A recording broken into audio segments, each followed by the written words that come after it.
Shalom. A great light in the annals of history, the annals of Jewish tradition, is Rabbi Nachman of Breslov. One of his teachings is mitzvah gedolah liot b'simcha tamid. Is a great mitzvah, a righteous deed, to be always happy. And the fact is, if you look in other Jewish writings, this is not stressed, although we find it in the Bible,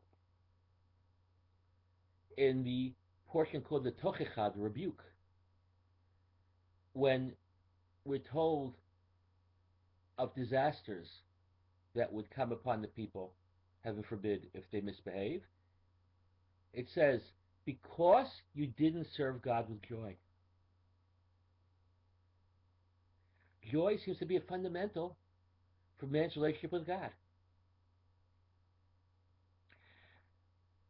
Rabbi Nachman said that it goes far beyond that. That the ultimate reason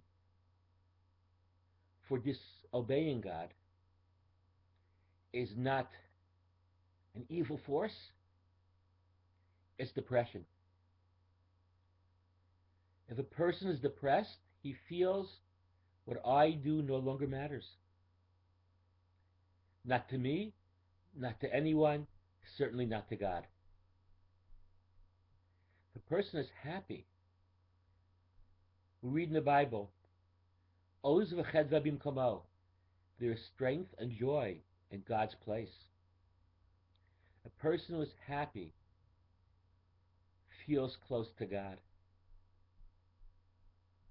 Even if he makes a mistake, the mistake will not be the same as someone who is not joyous, who doesn't feel that closeness. Rabbi Nachman also quotes a verse,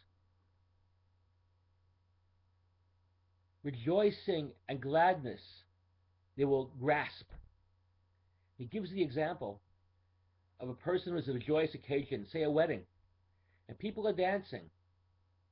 He's sitting to the side, unhappy, worrying about one thing or another, and suddenly somebody grabs him and says, come on, let's dance, get into the circle, start being happy. At first he might accommodate only outwardly, but there's a saying, the feet lift the heart, and eventually he will become happy too. Rabbi Nachman says the same way with our inner feelings. We have many emotions, many reactions to the trials and tribulations of life. But we have to get to a happiness where even those dark corners of our personalities rejoice. Begin to dance. Then we feel close to God. And once we're close to God, prayer, study, contemplation, all become acts of worship, happy acts of worship. Let's be happy. Let's be close to God.